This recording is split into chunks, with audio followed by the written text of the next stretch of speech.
Hey there, everyone. Welcome back to Utility Sports. We have an NBA draft trade here to discuss. The team playing in the NBA Finals right now, the Indiana Pacers, well, they're working the phones too. They have agreed to a trade with the New Orleans Pelicans that we will break down here in just a second. Hopefully you guys do enjoy the content. If you do, make sure to leave a like and subscribe to the channel for more. And let's get into this trade here. According to Shams Charania, I think this is actually a very clever trade. We'll discuss why. The Indiana Pacers are trading their number 23 pick in this year's draft and the rights to Mojave King, who they have drafted previously, to the New Orleans Pelicans for Indiana's own future 2026 first round pack, which the Pelicans acquired from Toronto in the Brandon Ingram trade.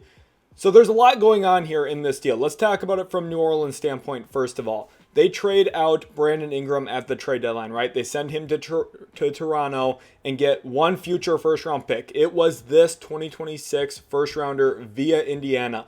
Probably not a premium asset, probably not the best long-term pick for them to get back from Ingram, who was essentially a salary dump and a long-term admission that they weren't going to be keeping him, which was okay. I didn't love it for New Orleans. I didn't even really love that trade for Toronto, but in all, for the Pelicans, they got a little bit of something for Ingram instead of just losing him in free agency. They now go and turn around and trade this first back to its original team, Indiana. The reason that this pick went from Indiana to Toronto in the first place was from the Pascal Siakam trade. Of course, that has worked out very, very well for Indiana because they've been able to ultimately take Siakam and succeed with him. They made it to the NBA Finals this year. We'll see what happens down the stretch of this series. But they also went to the conference finals last year in Siakam's first year with the team. So they've been highly productive with Siakam. And now they're getting this draft pick back. And you might say, well, why would Indiana? You just said that this pick wasn't that valuable for them. Why would the Pacers do this? Draft, trade, flexibility. This trade is brilliant for Indiana. I do think for the Pelicans, it's a solid trade. They basically get to move their pick up 1 year for free, essentially, and they get the draft rights to Mojave King, a guy who, I didn't have a top 40 grade on in his draft class, but admittedly, they get a young-ish player. They get draft rights. Not going to, bat an eye at that too much, but it's something. And you get to move your draft pick up from next year to this year. And this year, there's a bunch of good players that New Orleans could consider. They also have their own pick already in the top 10 at number 7. So now the Pelicans have 2 first-round picks this year at 23 and number 7. I like that for New Orleans. And the fact that they were giving up that 2026 first via Indiana, it's basically nothing. It's, you're just moving up next year's pick, which would have been anywhere from 20 to 30 to this year at number 23. It's really not that big of a deal for them. Just get to move their pick ahead. I think it's smart for the Pelicans. For the Pacers, I think this is brilliant, genius, capital S, smart. And what I really love about this for Indiana is it returns a lot of their flexibility.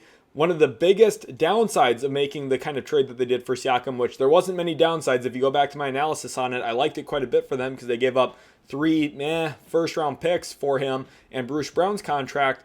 What they get to walk out with now, essentially, long-term here, is all of their trade flexibility back so that this offseason, once you get to draft night, they have their 2026, 2027, 2028, 2029, 2030, 2031, and now access to their 2032 first-round picks.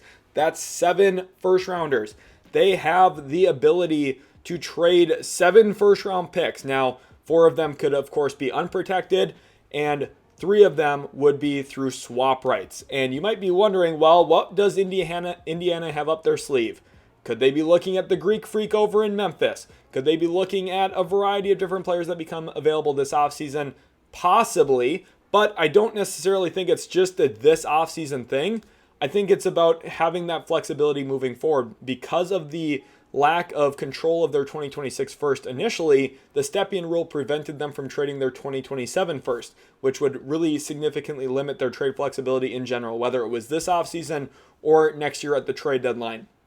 The Pacers now can go forward with that flexibility. Again, they are sacrificing their own pick this year. They don't get to add in a young player, but what they do get is the option of adding in a long-term piece through a trade. And I've been long talking about the Pacers being lined up for another big trade if they want one. Could it be centered around all of these draft picks they now have trade flexibility of? Possibly. They have some young players who'd be really valuable on the market. Jarris Walker, Benedict Mathurin are two of them. Of course, Siakam plus picks would get you a really attractive package. Cough, Milwaukee. Whatever that ends up looking like, the whole point of this trade right now for the Indiana Pacers is flexibility. If I had to give trade grades, I'll give the Pelicans an A or an A minus here, kind of in the border of it. It's really not that big of a trade. You maybe lose a little bit of upside next year if the Pacers start off the regular season slow and maybe they end up with the 19th or 20th pick, right? Maybe you're sacrificing a couple of draft slots. It's really not that big of a deal, though. And I do think for Indiana, this is an A+++ trade. It's not a big one. It's not an A+++ that completely transforms your franchise, but it's an A++ where you're just making a very, very smart deal on the margins that gives you flexibility and prioritizes your long-term window and your optionality this offseason and going into the trade deadline next year. So I just really love this deal for Indiana. Again, it's an A++ in my estimation for them. And I think an A grade for the Pelicans is definitely fair as well because they get to move up their asset a year and they get the Mojave King draft rights in this too, which is solid. It's not great, solid. I like this for New Orleans. I absolutely love it for Indiana. Hopefully you guys enjoyed the content today. If you did, make sure to leave a like and subscribe, and we'll catch you in the very next Utility Sports video.